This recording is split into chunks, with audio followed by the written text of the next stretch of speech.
اعوذ باللہ من الشیطان الرجیم، بسم اللہ الرحمن الرحیم۔ السلام علیکم ورحمۃ اللہ وبرکاتہ۔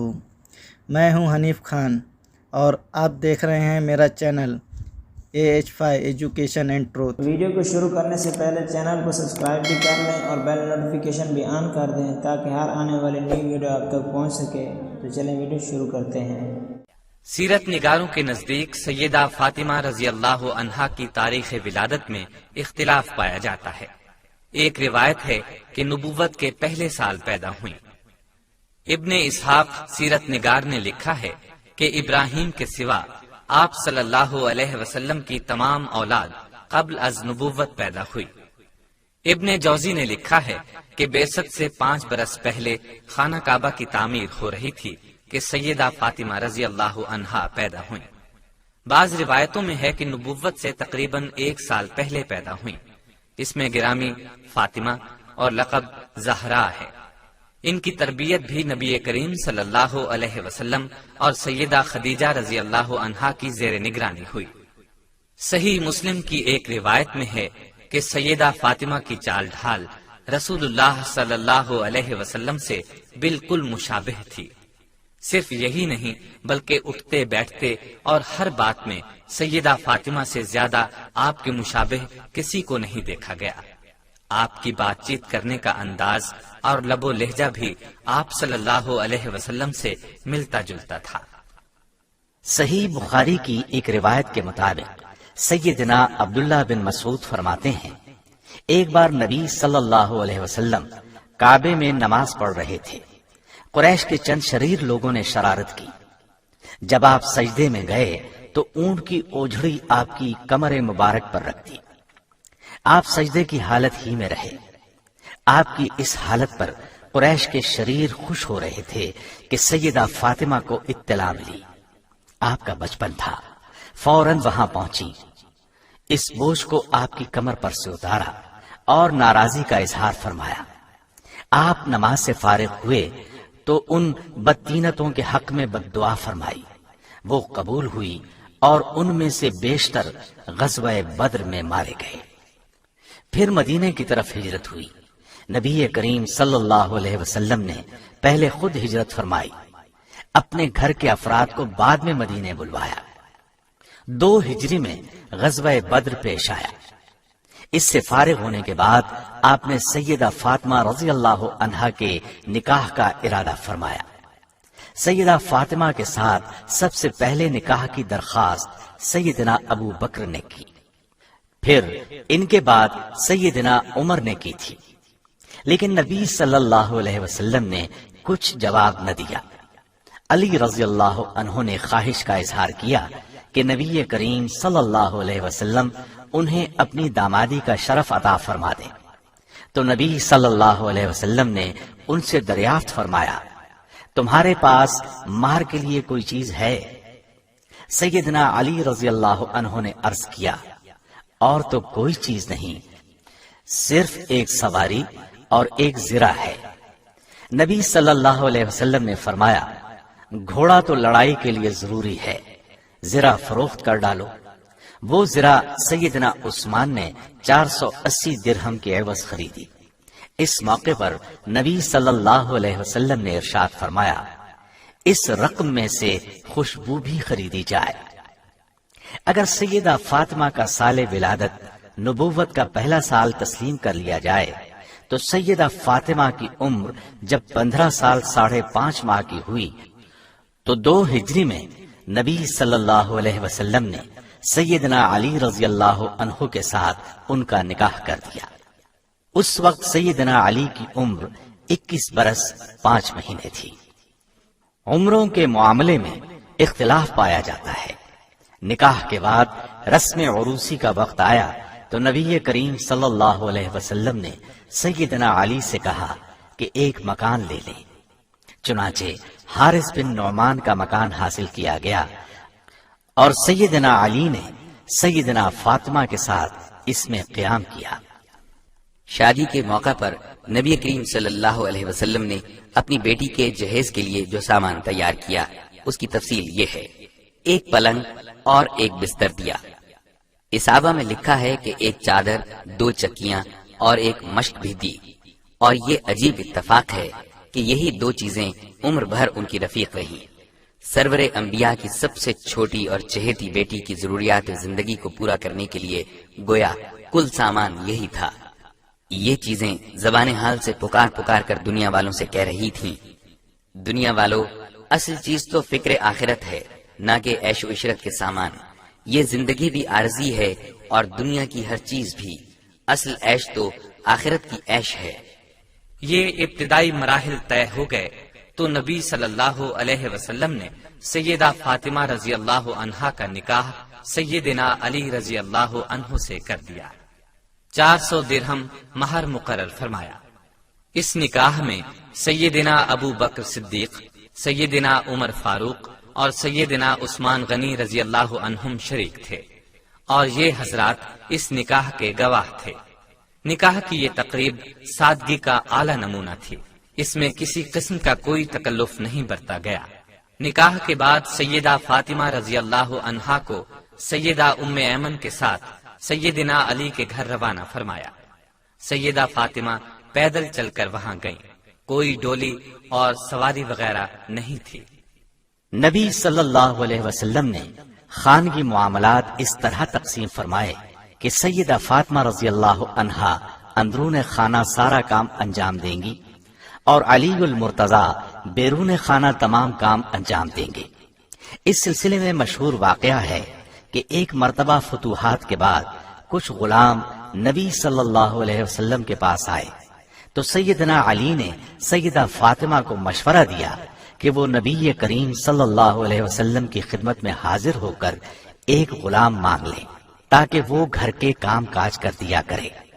چنانچہ سیدہ فاطمہ رضی اللہ عنہا نے نبی کریم صلی اللہ علیہ وسلم سے بات کی تو ان کا مطالبہ سن کر نبی اکرم صلی اللہ علیہ وسلم نے ارشاد فرمایا، بیٹی، تمہیں اپنے کام اپنے ہاتھوں سے کرنے چاہیے۔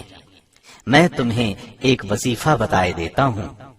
جس وقت تم رات کو آرام کرنے کے لیے لیٹو تو اس وظیفے کو پڑھ لیا کرو۔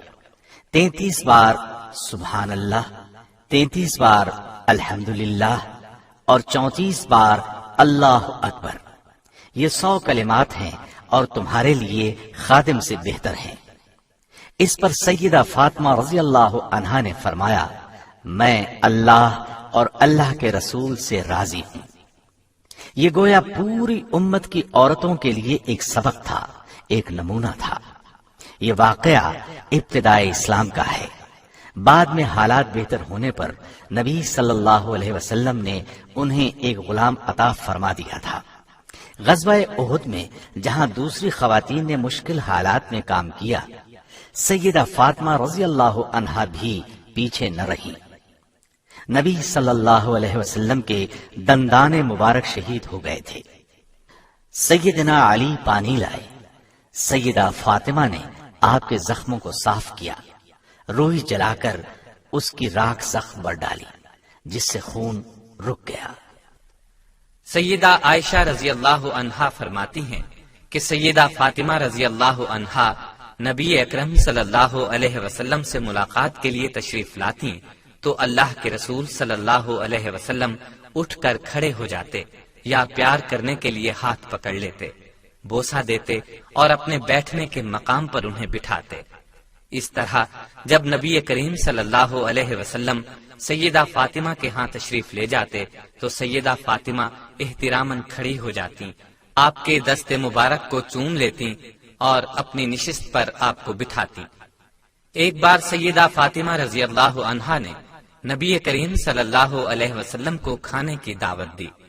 آپ تشریف لائے، گھر میں ایک منقش پردہ لٹکا نظر آیا، اس پر تصاویر بھی تھیں۔ آپ دروازے ہی پر کھڑے ہو گئے، اندر تشریف نہ لائے، پھر واپس جانے لگے۔ سیدہ فاطمہ باہر نکل کر آپ کے پیچھے لپکی اور واپس جانے کی وجہ پوچھی تو آپ نے فرمایا، نبی کے لیے یہ مناسب نہیں کہ ایسے مکان میں داخل ہو جو مزین اور منقش کیا گیا ہو۔ صحیح مسلم کی ایک روایت کے مطابق ایک مرتبہ ازواج مطہرات نے سیدہ فاطمہ رضی اللہ عنہا کو ایک کام کے لیے رسول اللہ صلی اللہ علیہ وسلم کے پاس بھیجا۔ اس وقت آپ سیدہ عائشہ کے گھر میں تھے۔ اس کام کے متعلق بات ہو گئی تو آپ نے سیدہ فاطمہ رضی اللہ عنہا سے فرمایا، اے میری بیٹی، جو مجھے محبوب ہو کیا وہ تجھے محبوب نہیں؟ سیدہ فاطمہ نے عرض کیا، جو آپ کو محبوب ہے وہ مجھے بھی محبوب ہے۔ اس پر آپ نے ارشاد فرمایا، عائشہ مجھے محبوب ہے، تم بھی انہیں محبوب رکھنا۔ مطلب یہ ہوا کہ جسے سید المرسلین محبوب جانے، امت کو بھی چاہیے کہ اسے محبوب رکھیں۔ فتح مکہ کے بعد سیدنا علی رضی اللہ عنہ نے ابو جہل کی لڑکی جمیلہ سے نکاح کا ارادہ کیا۔ اس بات کی اطلاع سیدہ فاطمہ رضی اللہ عنہا کو ہوئی تو شدید رنج کا احساس ہوا۔ یہ قدرتی بات تھی۔ ناراض ہو کر نبی صلی اللہ علیہ وسلم کی خدمت میں تشریف لے گئیں اور یہ بات آپ کو بھی بتائی۔ آپ نے ان کی بات سن کر لوگوں کو ایک خطبہ دیا۔ اس میں ارشاد فرمایا، فاطمہ میرے جسم کا ٹکڑا ہے، جو چیز فاطمہ کو بری لگے وہ مجھے بھی ناپسند ہے۔ پھر آپ نے فرمایا، میں اپنی طرف سے حلال کو حرام نہیں کرتا اور نہ کسی حرام کو حلال کرتا ہوں، لیکن اللہ کی قسم، اللہ کے رسول کی بیٹی اور اللہ کے دشمن کی بیٹی ایک شخص کے نکاح میں جمع نہیں ہوگی۔ جب ناراضی کی یہ صورت واضح ہوئی تو سیدنا علی نے ابو جہل کی بیٹی سے نکاح کا ارادہ ترک کر دیا۔ ایک مرتبہ اور بھی سیدنا علی کی سیدہ فاطمہ سے ناراضی ہوئی۔ سیدہ نے نبی صلی اللہ علیہ وسلم سے شکایت کی تو آپ نے فرمایا، اے فاطمہ، اے میری بیٹی، اپنے خاوند کی اطاعت اور فرما برداری کرو، اور یہ بات سمجھ لو کہ ایسی کون سی عورت ہے کہ جس کے پاس اس کا خاوند خاموشی سے چلا آئے۔ مطلب یہ کہ تنبیہ وغیرہ کرنے کا شوہر کو حق ہے۔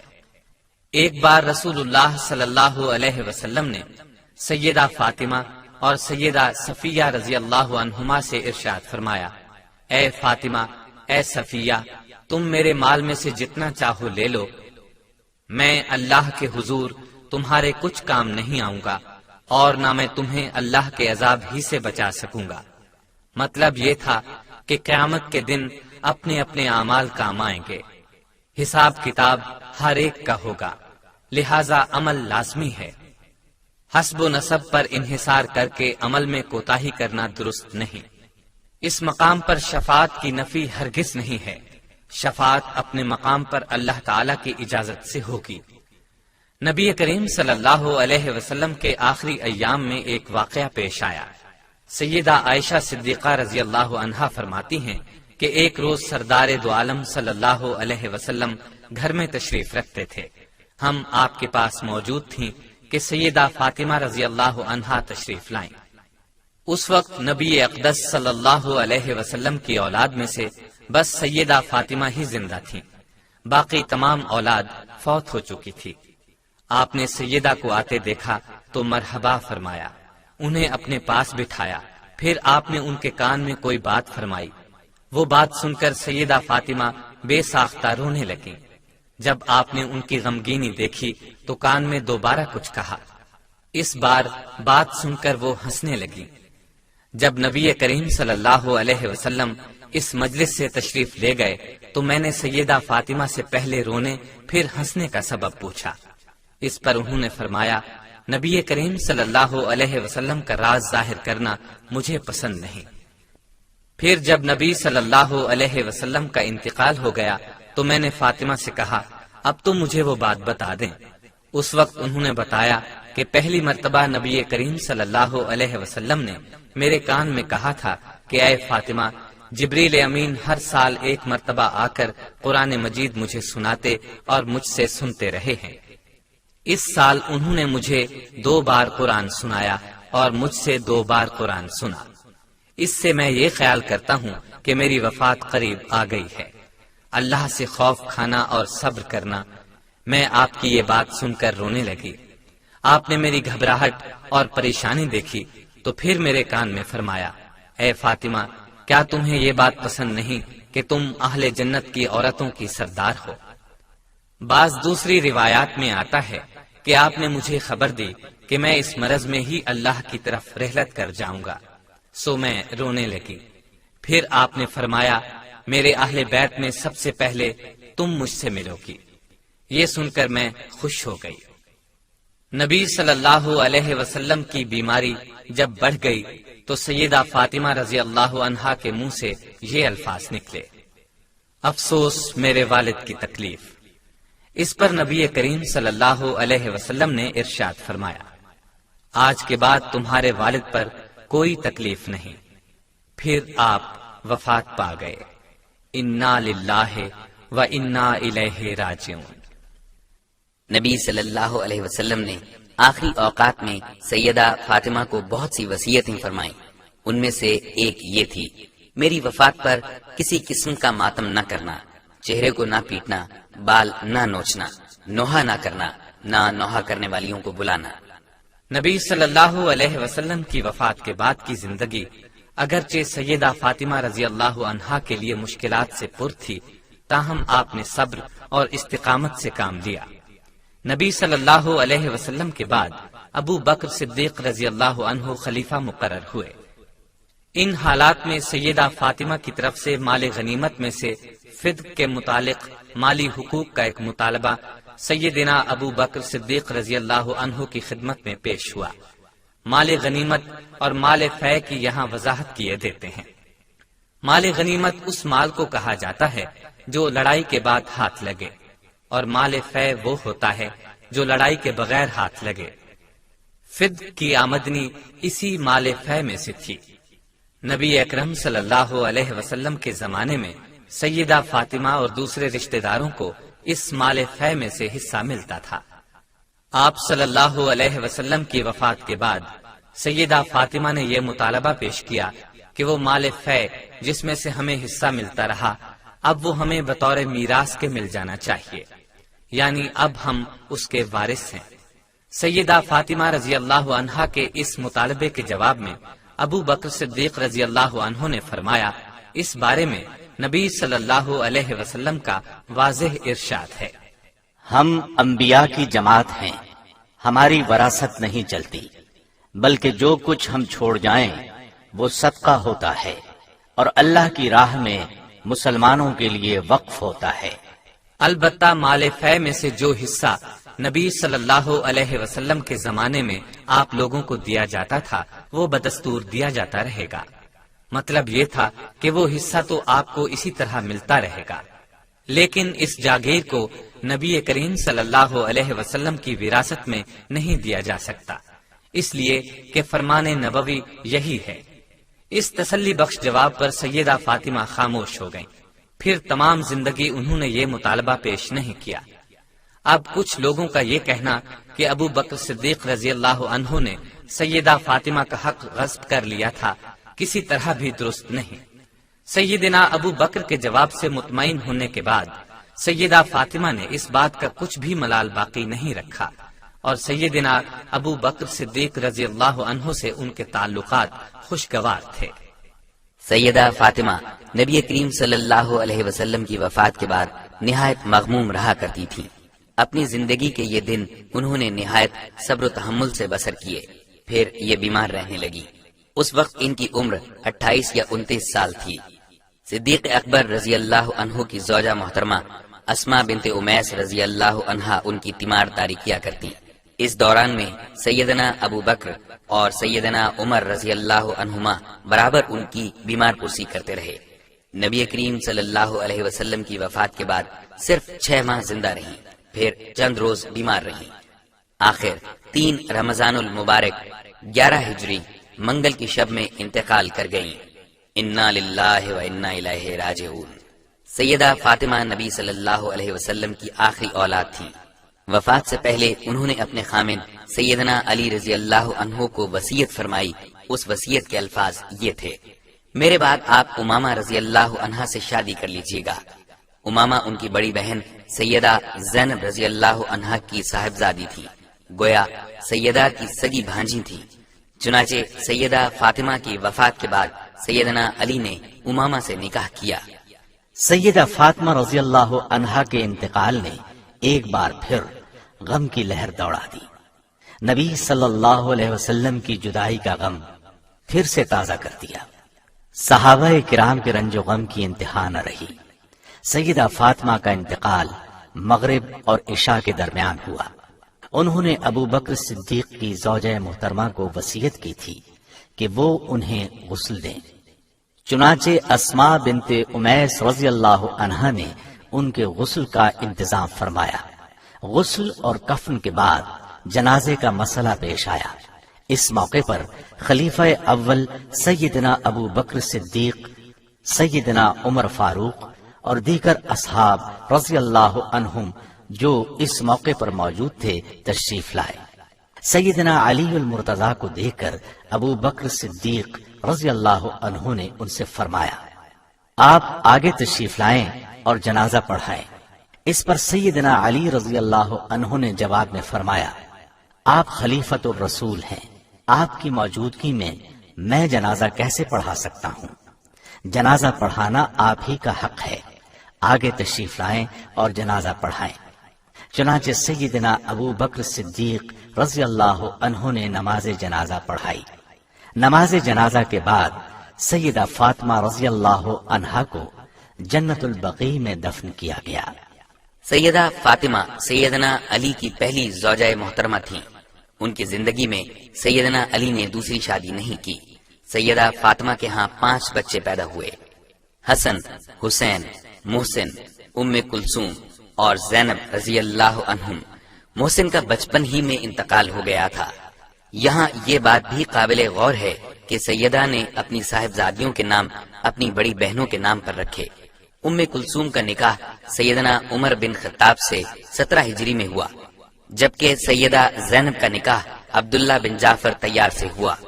رسول اللہ صلی اللہ علیہ وسلم نے سیدہ فاطمہ کے بارے میں فرمایا، فاطمہ میرے جسم کا ٹکڑا ہے۔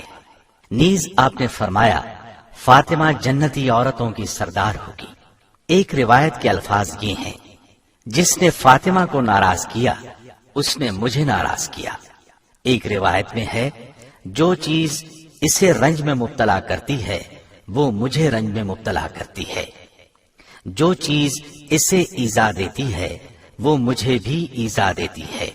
ترمذی کی ایک روایت کے یہ الفاظ ہیں، جو علی، فاطمہ، حسن اور حسین رضی اللہ عنہم سے لڑے گا اس سے میں لڑوں گا، جو ان سے صلح کرے گا ان سے میں صلح کروں گا۔ سیدہ عائشہ صدیقہ رضی اللہ عنہا سے پوچھا گیا کہ رسول اللہ صلی اللہ علیہ وسلم سب سے بڑھ کر کسے محبوب سمجھتے تھے؟ انہوں نے جواب دیا، فاطمہ کو۔ پوچھا گیا، مردوں میں کسے محبوب سمجھتے تھے؟ انہوں نے فرمایا، ان کے خاوند کو۔ ابن عباس رضی اللہ عنہ فرماتے ہیں، رسول اللہ صلی اللہ علیہ وسلم نے ارشاد فرمایا، مریم بنت عمران کے بعد تمام اہل جنت کی عورتوں کی سردار فاطمہ رضی اللہ عنہا ہیں، خدیجہ رضی اللہ عنہا ہیں، پھر آسیہ ہیں یعنی فرعون کی بیوی۔ سیدہ اسماء بنت امیس سے اپنے آخری دنوں میں سیدہ فاطمہ رضی اللہ عنہا نے ارشاد فرمایا، آپ جانتی ہیں یہ میرے آخری لمحات ہیں، کیا میرے جنازے کو بے پردہ اٹھایا جائے گا؟ اس پر اسماء نے کہا کہ نہیں، میں آپ کے لیے ایک باپردہ چارپائی تیار کر دیتی ہوں، جیسا کہ میں نے حبشہ کے علاقے میں دیکھا ہے، لہذا ان کا جنازہ اسی طرح باپردہ لے جایا گیا۔